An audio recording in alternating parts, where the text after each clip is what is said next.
Bonjour à tous, j'espère que vous allez bien. Alors aujourd'hui, je vous présente l'oracle Esprit du Yoga de Marie-Hélène Sulmoni et Anne Paris. C'est illustré par Gemma Capdevila.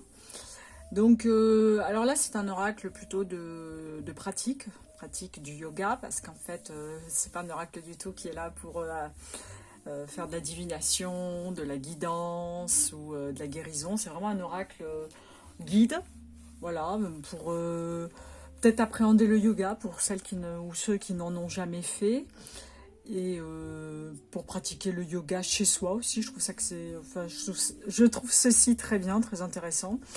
Et à travers les cartes, on a les postures à prendre et on a dans le petit livret des petites indications concernant la posture. Donc, je vais vous lire le dos de la boîte sans tarder.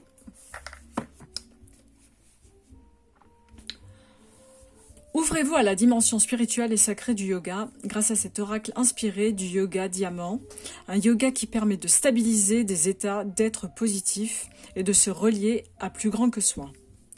Pour chacune des 44 cartes, vous découvrez une posture avec ces mots-clés, le pas à pas qui vous permettra de pratiquer son message pour accompagner votre cheminement intérieur. Que vous souhaitiez pratiquer, recevoir une guidance ou les deux, respirez et laissez l'esprit du yoga vous accompagner au quotidien. Donc dans le coffre, on a 44 cartes, que vous verrez, elles sont vraiment superbes, elles sont très très bien illustrées, et on a un petit livret d'accompagnement en couleur. Donc je vais vous montrer le livret, en fait j'ai déjà sorti, je vais vous le montrer de suite, et je vous montrerai ensuite les cartes. Donc le petit livret est très sympa, il est en couleur.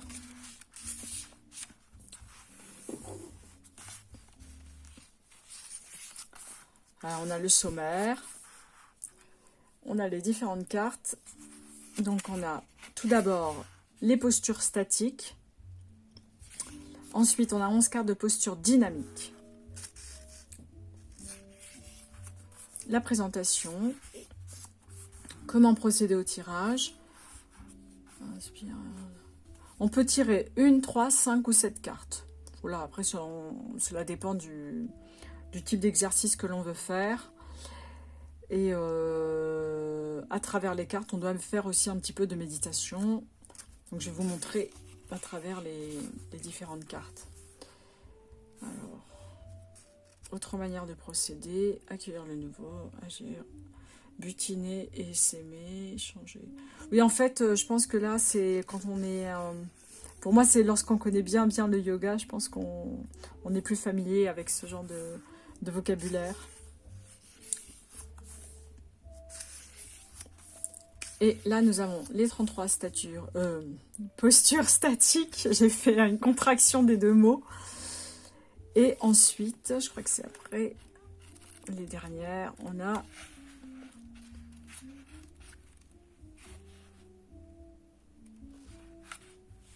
les postures dynamiques.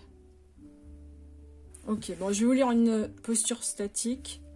On va prendre le chat, tiens. Le chat, souplesse, se déployer, fluidité. La posture, installe-toi à quatre pattes, laisse circuler le poids du corps sur ses quatre appuis. Les mains écartées à l'aplomb des épaules, les genoux ancrés au sol, espacés de la largeur du bassin. Sur une inspire, regarde vers le ciel, creuse le dos, expire, arrondis le dos. Regarde vers la terre, l'énergie circule du bas du corps vers le haut, puis du haut vers le bas. Ressens l'élan vers le ciel, ressens l'élan vers la terre. Expire, arrondis ton dos. Inspire, creuse ton dos. Rentre dans la danse du chat. Ressens l'énergie puissante qui circule. Inspire, expire. Deviens le mouvement pendant quelques secondes, quelques minutes. Ralentis, puis dos plat. Observe tes ressentis. Observe le chat en toi. Ici, on a le message du chat. Je te reconnais, je t'accompagne, je suis souplesse, je suis tendresse, je suis rapide, je bondis, je saute, je joue, je bondis, présent à l'instant, je somnole, présent à l'invisible. Je voyage d'un monde à l'autre. Je t'accompagne dans tes voyages, dans l'invisible. Je vois dans le noir, dans l'obscurité. Regarde dans l'obscurité, toi aussi, tu vois, toi aussi tu sais. Fais confiance à ton instinct, tu es chat, prends conscience de ta souplesse, joue avec le subtil. saute du visible vers l'invisible, joue de ci, de là. En confiance, voyage, explore, expérimente, tout est jeu, tu es joyeux. Donc voilà, moi je trouve que c'est très sympa. Le chien.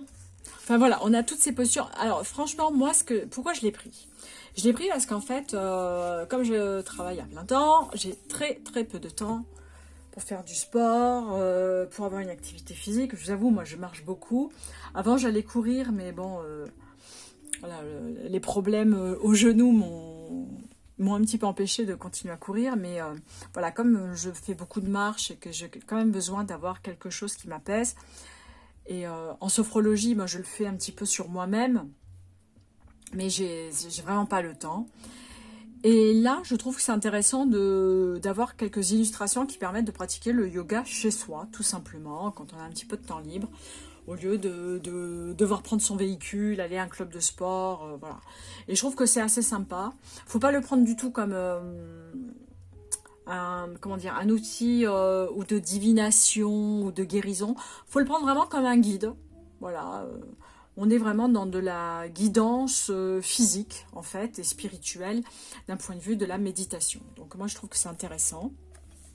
Enfin, voilà, c'est vraiment très très bonne idée d'avoir fait ce type de... J'en ai un autre sur la médecine ayurvédique. Je ne sais pas où il est, il faut que je le retrouve. Une fois que j'aurai retrouvé, je vous le présenterai. Et pourtant, c'est un gros coffret, mais... Alors, je vais vous montrer les cartes qui sont très, très, très belles. Moi, j'adore les illustrations. Elles ont un côté un peu enfantin que j'aime beaucoup. Alors, voilà le dos avec des petites étoiles. Bon, il est assez banal, hein. Je ne vais pas dire que c'est le... Voilà, il est banal, il n'est pas non plus transcendant. Les tranches sont dorées. Et voici les cartes.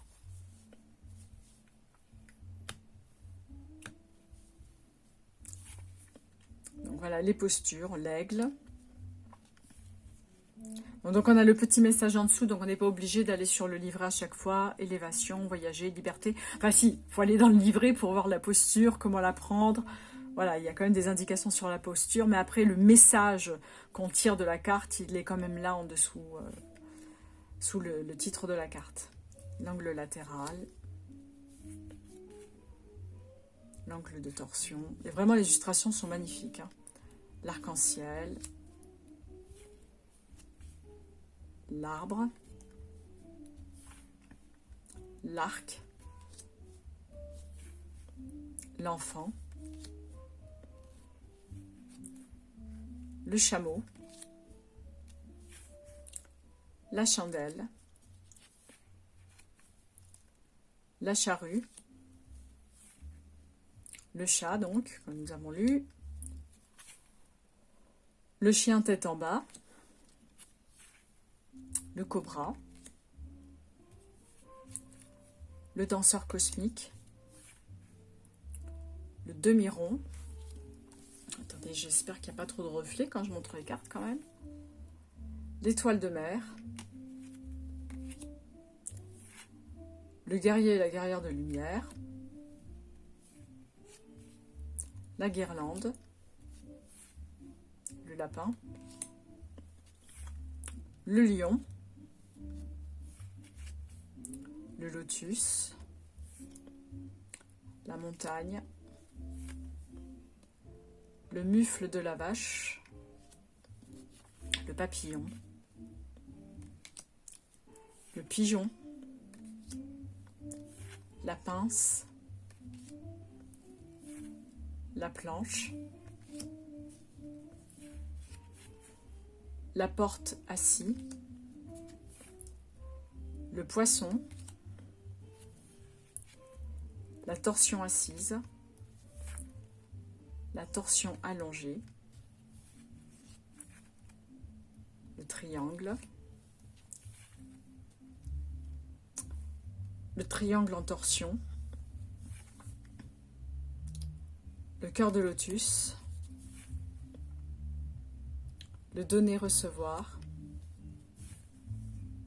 la grenouille, les moulinets, Là, on est sur les dynamiques. Hein. L'oiseau, les petits battements de jambes, les pouces en l'air devant, la radiance, la roue de la joie, le Sat Kriya, pardon, et pour finir, la table. Ouais, je pense qu'il y a une autre carte. Donc moi, vraiment, j'aime beaucoup cet oracle et je pense que je vais l'utiliser un petit peu plus au quotidien parce que ça m'obligera justement à... Ça m'incitera à faire un petit peu de yoga chez moi et voilà, d'avoir de bonnes recommandations en ayant toutes les illustrations adaptées. Donc voilà, moi j'aime beaucoup, c'est Oracle Esprit du Yoga. Bah, dites-moi ce que vous en pensez, si vous l'avez déjà ou si vous pensez éventuellement l'acheter. Et voilà, moi je suis prête à tout, j'allais dire tout entendre, mais moi je vous lis en fait et j'adore lire vos commentaires et c'est vrai que ça m'apporte beaucoup au niveau de mon travail de présentation parce que moi j'essaie quand même d'entrer d'un petit peu plus dans le détail des cartes. C'est vrai que je m'attarde moins sur le livret. Moi je pense que quand on choisit un oracle, on est inspiré par les cartes plus que par le livret. Donc c'est pour ça que j'aime bien m'attarder un peu sur les cartes. Voilà, m'inspirer aussi des illustrations parce que parfois je trouve que les illustrations sont très parlantes. Et là, ce que j'aime, c'est que ce sont des illustrations très douces, très reposantes, très apaisantes, tout à fait adaptées pour des exercices de yoga. Donc voilà ce que j'en pense. Et puis, bah, écoutez, je vous dis à très très bientôt pour une prochaine revue. Bye bye.